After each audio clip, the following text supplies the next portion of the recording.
You're listening to WTJU Charlottesville. For Arts This Week, we spoke with Glennis Crosby, the writer, director, and producer of Hypocrite the Musical. Guys, on April the 9th and 10th, Hypocrite the Musical will be in Charlottesville, Virginia at the Paramount Theater at 7 o'clock. I'm telling you, you do not want to miss this opportunity to laugh, cry, and rejoice and experience theater in a totally different way.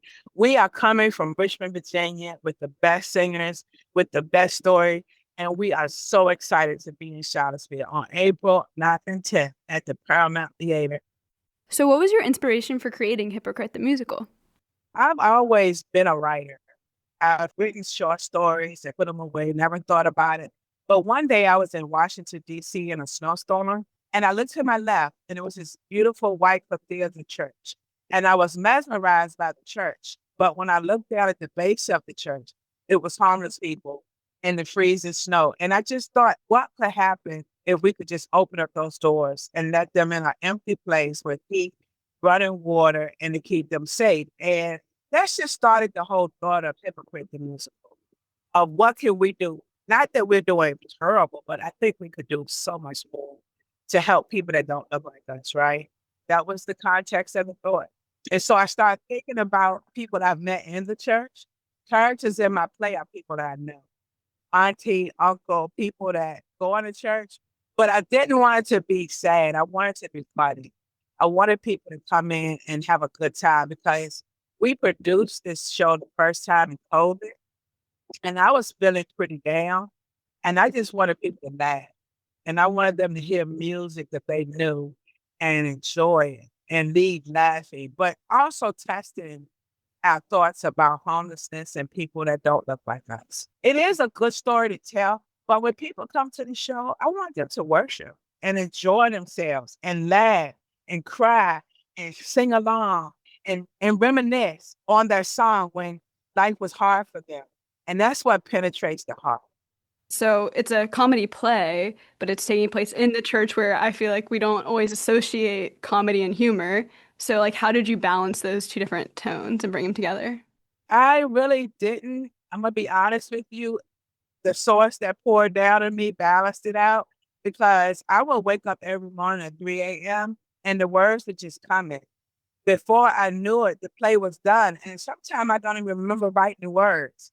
So I am connected in a very special way that God could definitely drop stuff into my spirit. And I just write it. I wrote this play every day for about a month at 3 a.m. in the morning. And I will wake up in the morning and not remember what I wrote. The source that's with all of us that leads you to do what you do, to like what you like. I just pay attention to spirit and what comes to my heart. And I just write it. And to me, growing up in church, sometimes church was fun. Watching the things that we talk about that's so important. You know, I want to talk about helping people. I want to talk about sharing the gospel. Those are the things I want to talk about. I'm not too interested in how we're going to replace the pews or the stuff that a lot of churches focus on. I want to lift the name of God and Jesus and help people and help the homeless. So I wrote about what I was feeling at the time. Specifically, I found characters that are funny. So Miss Lucy is a character. When you come to the show, you're going to come to the show. She mows the lawn, she cleans the toilet, she does everything for the church, but she don't want nobody in her church. So that character was the center of the foolishness going on in the church.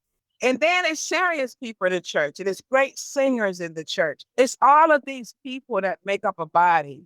And when you look at them, we all bring something to the table. So that's kind of how I incorporated. And that's what church is, right? A bunch of sick people showing up to the hospital.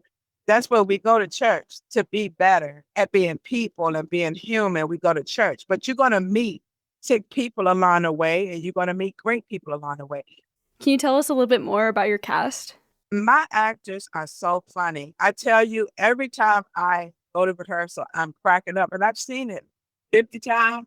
I have the very best singers in the state of Virginia coming to Charlottesville. They're just regular people that joined up with me. These are mothers, fathers. My daughter's in it. She's Miss Lucy. My husband's in it. He's Mr. Gray. My daughter is in it. She's an angel. My son is the mime. I have another son who has a major role. And so that's what I'm sharing is that when God give you a gift, he also give you what you need. And my goal with these people from Richmond, Virginia is that we are on our way to Broadway. That's how good they are. They are exceptional, exceptional. And these aren't professionals. These are moms and dads and regular worker people who wanted an opportunity to be on stage. Sometimes we keep repeating the same stories with the same actors. I wanted to give real people with a real heart for God. And they came in and they just joined up with me. So everything with me is very real. I don't necessarily need stars. I just need real people who want to tell a story. And that's what I got.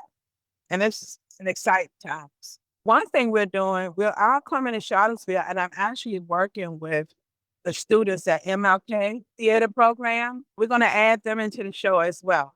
So I'm going to come every Monday to train them on parts of my show because every city we go to, I want to reach out to children and kids who love the theater, but give them an opportunity to work on a really big project. So Charlottesville, I'm working with Mr. Becker, who's the theater teacher. And that's huge to me, just giving back to the community, being a part of that community. So we are definitely excited about working with those students. Come see Hypocrite the Musical this Thursday and Friday at the Paramount Theater. Arts This Week is supported by the UVA Arts Council and the Piedmont Virginia Community College. PVCC Arts presents a rich array of dance, music, theater, and visual arts programming. Learn more at pvcc.edu. For Arts This Week, I'm Sarah Bastinelli. You're listening to WTJU.